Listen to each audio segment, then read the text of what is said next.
Okay, we are continuing on with Unit 12 and finishing up the nervous system and going into rehabilitation. Another injury of the nervous system would be a head or a spinal cord injury. It would be a traumatic brain injury. Head injury can be open or closed injuries. Concussion occurs from a banging movement of the brain against the skull.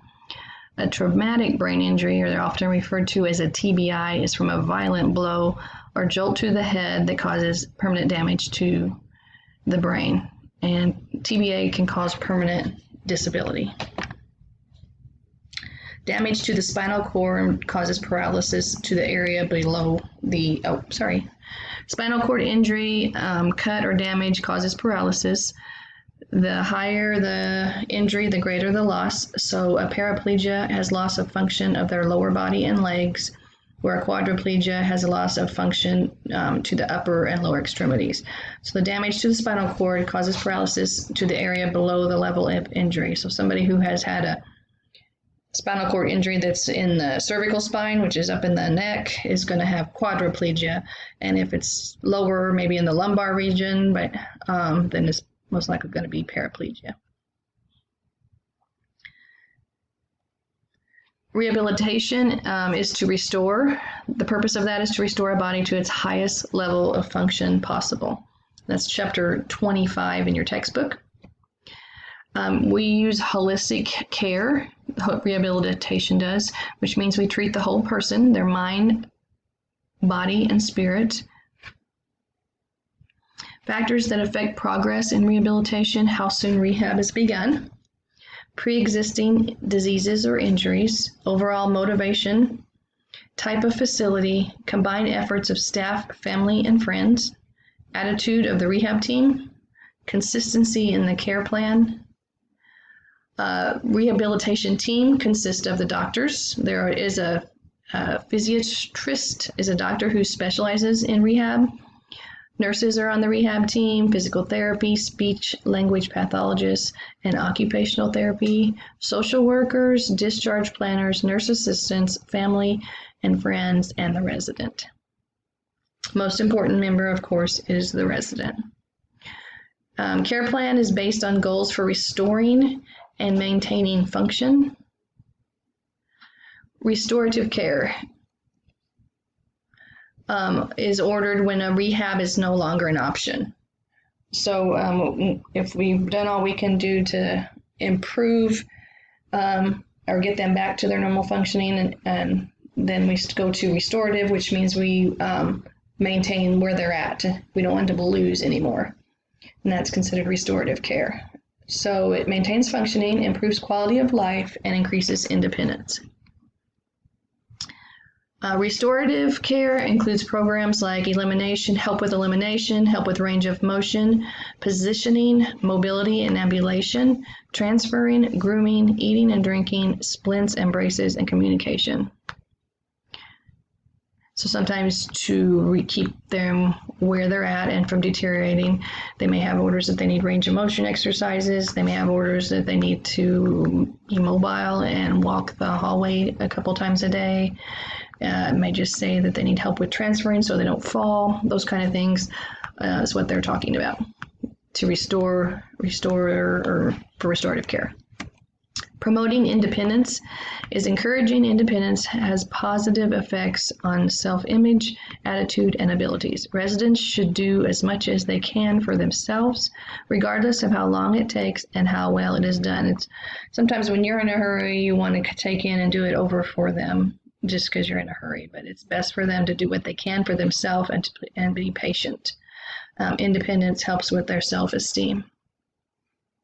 Loss of function due to illness or injury causes dependence on others for activities of daily living, and when that happens, it affects their self-esteem. This can cause anger, frustration, depression, and embarrassment. We talked about range of motion. We said active range of motion, or AROM, is done by the resident alone without any help. Active assistant range of motion is done by the resident with help, and passive is a bedridden patient who can't do it for themselves, so you are doing it for them without resident help. Know the following body movements. These are part of the Range of motion: abduction, adduction, extension, flexion, dorsiflexion, plantar flexion, rotation, pronation, supination, opposition. I know those are listed on your study guide. I believe on your test they are on there as matching, so it's important for you to know those. Guidelines for range of motion exercises: follow the care plan carefully. Nurse assistants are not allowed to exercise the head and the neck. Begin at the shoulders and work your way down. Maintain privacy. Support above and below the joint being exercised. So if you're doing flexion and extension of the elbow, make sure that you're holding above and below the elbow, or whatever joint you're doing. Promptly stop if they report pain. It should not be something that hurts them. Keep the body in good alignment. You should exercise both sides of the body. Use range of motion as an opportunity for communication. And usually you would do 5 sets of one exercise. Hip abduction wedge is placed between the legs to immobilize and position the hips and lower extremities. So somebody who has had hip surgery are probably going to come back to the hospital with this hip abduction wedge. This is a picture of a contracture where it's permanent stiffening of a joint and painful, where it's just kind of a drawing in. And somebody who's had range of motion exercises, this is why you do it, to prevent this. Sometimes they can use hand rolls. It can be simple as a washcloth rolled like that to keep them from closing in. Atrophy is, this is an example of muscle wasting. That muscle is just pretty much gone in his calf there. Positioning device, sometimes they use footboards. You can see in the picture there that helps prevent foot drop. Foot drop happens to somebody who's on bed rest, and it's like permanent plantar flexion where their foot is just pointed downwards and stays that way. And then once that happens, obviously you can't walk like that. So we want to avoid plantar flexion, permanent plantar flexion, or foot drop. Canes, walkers, and crutches are considered walking aids or ambulatory devices. A cane is mostly for balance. You would always put the cane on the stronger side if they have a weak or affected side. A walker moves first, then weak leg, then strong leg. And crutches are used for limited weight, no weight bearing on one leg. Canes, walkers, and crutches are specifically fitted to each resident. So if they have no weight bearing, actually crutches is going to be their best option rather than a walker. If they have. Keep dressing elastic bandages, keep dressings in place. They hold the splint in place. They provide protection and compression and support. They also decrease swelling from injuries.